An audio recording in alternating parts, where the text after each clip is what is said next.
بہت بڑی بات سنو, دنیا میں جتنے بھی کتے ہیں نا, جھرے میں بھی ہے نا کتے, پھر گھور کے دیکھے تو میرے کو ڈر ہوا, اس لیے پوچھنا یہاں نہیں ہے کیا بلکہ. حالانکہ آپ غور کرو, بکری سے زیادہ کتے دکھتے, مرغی سے زیادہ کتے دکھتے, بلیوں سے زیادہ کتے دکھتے. کتے بہت ہیں دنیا میں.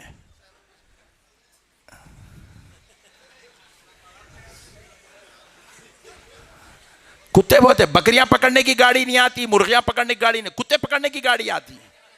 کتے دنیا میں بہت ہیں, مگر کتا ایک نجس جانور ہے, ناپاک جانور ہے. جب قیامت برپا ہوں گی تو اللہ تعالیٰ قیامت کے بعد سارے کتوں کو دوزخ کی مٹی بنا دے گا. سارے کتے دوزخ میں جائیں گے, دوزخ کی مٹی بنا دیے جائیں گے. لیکن سنو, خدا کی قسم, اصحاب کہف کا کتا انسانی صورت اختیار کر کے جنت میں داخل ہو جائے گا. اصحاب کہف کا کتا جنت میں جائے گا انسانی صورت اختیار کر. دنیا کے سارے کتوں کے لیے قانون الگ, ولیوں کے در پہ بیٹھنے والے کتے کے لیے قانون الگ. اب میں ایک سوال کر کے بات ختم کرتا ہوں, نہیں تھوڑی دیر اور بولتا ہوں. دیکھو, ایمانداری سے بتاؤ, کتا نماز پڑھا, روزے رکھا, زکوٰۃ دیا, پھر جنت میں کہیں کو جا رہا؟ کیونکہ انہیں ولیوں سے وفاداری کرا. اللہ کو اس کی وہ وفاداری اتنی پسند آئی, اللہ اس کو انسانی شکل دے کر, انسانی صورت دے کر جنت میں داخلہ عطا فرمائے گا. آپ بھی ولیوں سے وفاداری کرو, غدار مت بنو. ایک چندی چور, کل میں مہاراشٹر اکولا میں تھا, بیان کرنے گیا تو میرے کو ایک صاحب اس کی ویڈیو بھیج کے بولے, مولانا ذرا یہ سنو, اتنا خطرناک بولا. بولے کیا ہے؟ بول کے دیکھے تو بے وقوف بول رہا کہ 11ویں کرنا کفر ہے. کہتے نعوذ باللہ من ذالک, استغفر اللہ. اتنا پاگل ہے, اتنا جاہل ہے, گدھے کو نہ کفر معلوم ہے نہ ایمان معلوم ہے, نہ ثواب معلوم ہے نہ عذاب معلوم ہے, نہ شرک معلوم ہے نہ بدعت معلوم ہے. جاہلوں کی زبان تارخ کو لگ گئی, بس بولتے اتنی بڑی چھوڑ لیا, جن کی اولاد دکھ رہا. صورت اتنی ہے, داڑھی اتنی ہے, چھوڑے 11ویں کرنا کفر ہے. ایسے جاہلاں پیدا ہو گئے دنیا کے اندر. قرآن ایسی تعریفیں کر رہا ہے کہ ان کے کتوں کو جنت میں بھیجنے کی بات کر رہا ہے, اور یہ جاہل ان کی فاتحہ, ان کے ایصال ثواب کو کفر کا درجہ دے رہے. نعوذ باللہ من ذالک. یہ وہی دور ہے مسلمانوں جس دور کے متعلق رسول اللہ نے کہا قیامت کے قریب ایسا زمانہ آ جائے گا, ایمان کو سنبھالنا ویسے ہی مشکل ہو جائے گا جیسے ہتیلی میں انگار کے ڈلے کو سنبھالنا مشکل ہوتا ہے. یہی وہ دور آ گیا. فیس بکوں کے ذریعے سے بے معنی بیچی جا رہی ہے, یوٹیوب کے ذریعے سے ایمان کو ہلاک کیا جا رہا ہے, واٹس ایپ کے ذریعے سے تمہارے عقیدوں کو برباد کیا جا رہا ہے. ایسے دور میں ایمان کو سنبھالنا, اللہ کی قسم یہی آج کے لیے اس امت کے لیے سب سے بڑا چیلنج بنا ہوا ہے. ایمان کو سنبھالو نوجوانوں, ان جاہلوں کی باتوں میں مت آؤ.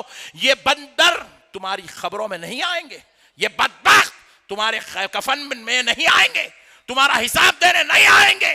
تم ان کے پیچھے جاؤ گے, ان کی تو آخرت برباد ہو گئی, ان کے پیچھے جاؤ گے تو آپ کی بھی آخرت برباد ہو جائے گی. ان کے ریکارڈ کھول کے دیکھو, زنا ان کے مقدر میں لکھا ہوا ہے, ریپ کرنا ان کی فطرت بنی ہوئی ہے, 4 عورتوں سے تعلقات رکھنا ان کی عادت بنی ہوئی ہے. پھر اس کے بعد آ کے ٹھہر کے پٹھے تقریراں کر رہے ہیں, 10 سال جا کے جیل میں بیٹھ رہے ہیں ریپاں کر کے. ان لوگوں نہیں سمجھے. ہاں اچھا, ایک بات بول کے آگے بڑھ جاتا ہوں, تھوڑا مزے کی بات ہے, سن لو. جرجس کو پکڑ کے پولیس والے لے کے جا رہے ہیں. میں ویڈیو دیکھا, فوٹوਆਂ دیکھا تو نہ انہیں ٹوپی پہن کے ہے, ٹریک پینٹ ٹی شرٹ پہن لے کے. ارے بولا یہ کون چور ہے رے, بول کے غور سے دیکھے تو انہیں دکھا. ارے بولا اتنا برا اٹھاتے اس کو, ہاتھ میں ہتکڑیاں ڈال کے لے کے جا رہے ہیں پکڑ کے. میں بولا کیا تو بھی کرا بھائی نے اتنا خطرناک ظلم اس کے اوپر. دیکھے تو پتا چلا بعد میں ریپ کرا. اماں نہیں ہوں گا ایسا بلکہ پھر دوسرے لوگ جو ہے وہ بھیجتے گئے واٹس ایپ پہ.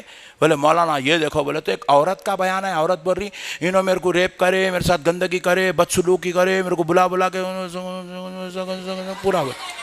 میں بولا اماں اتنا خطرناک تھا, رات میں بیان کر رہا, دن میں ریپ کر رہا, اتنا خطرناک. یہ ہے ان کی حقیقت. پھر اس کے بعد دوسرے دن اس کے پٹھے کیا کرے, اس کی ویڈیو, پرانی ویڈیو تھی ایک چلائے, میں اس کو دیکھا ہی نہیں, میں وہ عورت سے ملا ہی نہیں, میں ریپ کرا ہی نہیں, میں گیا ہی نہیں, میں چھیا ہی نہیں بول رہا. میں بولا ارے وارے قدرت, انہیں بول رہا میں کچھ کرا ہی نہیں, پھر 10 سال اندر کیسے لوگاں کر کے باہر ہے, انہیں بول رہا میں کرا ہی نہیں, پھر بھی اندر ہے. کیا مطلب؟ مطلب یہ ہے اللہ کہہ رہا ہے یہ میرے ولیوں کی گستاخی کی سزا ہے. گستاخی کی سزا ہے, گستاخ جو تو آج سزا بھگت رہا ہے. یہی تو بات تو نے کہی تھی نا, مورتی 2 قسم کی ہے, ایک مورتی وہ ہے جو مندر میں کھڑی ہوئی ہے, دوسری وہ ہے جو درگاہ میں لیٹی ہوئی ہے.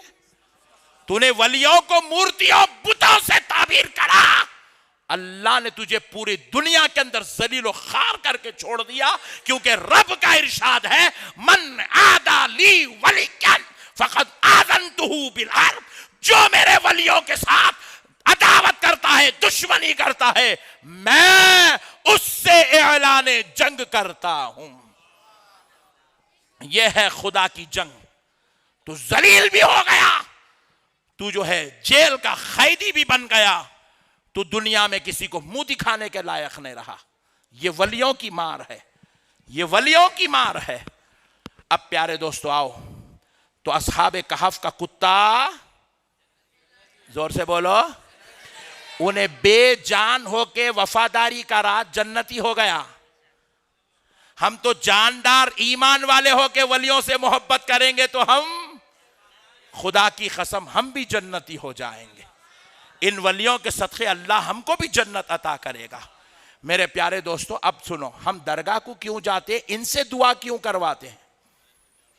نہیں, آپ جاتے نا جا کے سرکار اللہ سے کہہ کے مجھے یہ نعمت دلا دیجئے, سرکار آپ اللہ کے ولی ہیں, اللہ آپ کی سنتا ہے, میں آپ کے در پہ آیا, یا معین الدین چشتی, میں بھی چشتی غلام ہوں آقا, نظر کرم کرو سرکار, یہ نعمت دلا دو سرکار, یہ فضل کروا دو سرکار.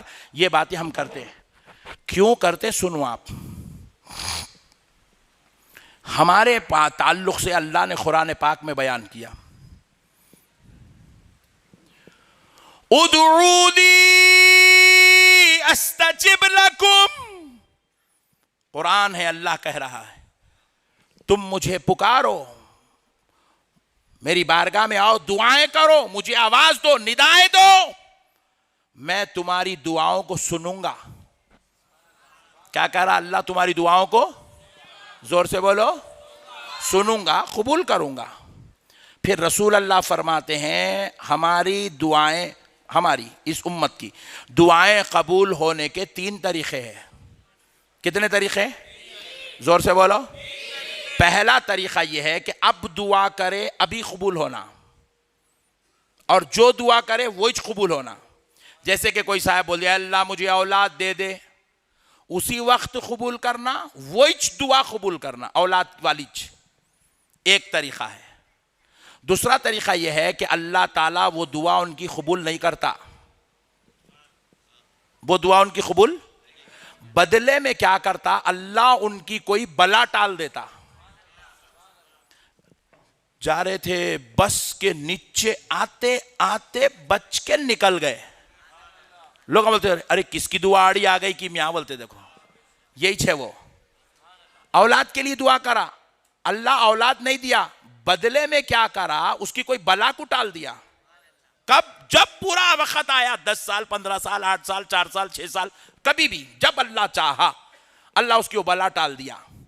یہ دعا قبول ہونے کا دوسرا طریقہ ہے.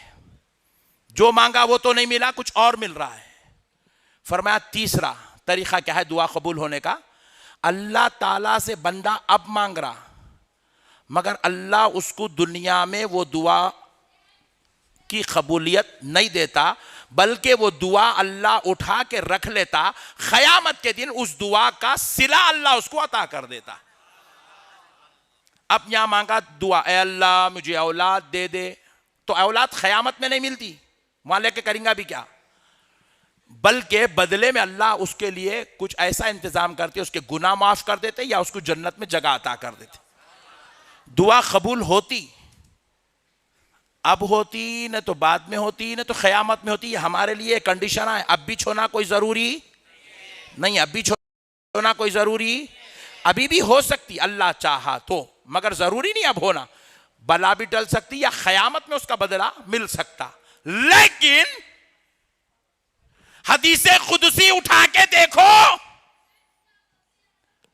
پیارے مصطفیٰ فرماتے ہیں، رب نے کہا اپنے محبوب ولیوں کے تعلق سے، وَإِن سَأَلَنِي لَأُعْطِيَنَّهُ، جب میرا بندہ، میرا محبوب ولی مجھ سے سوال کرتا ہے، میں اسی وقت دیتا ہوں، وہی دیتا ہوں جو وہ مانگ لیتا ہے. ولیوں کی بات کو ٹالا نہیں جاتا، اسی وقت دیتا اللہ، وہی دیتا جو وہ کہہ دیتا ہے.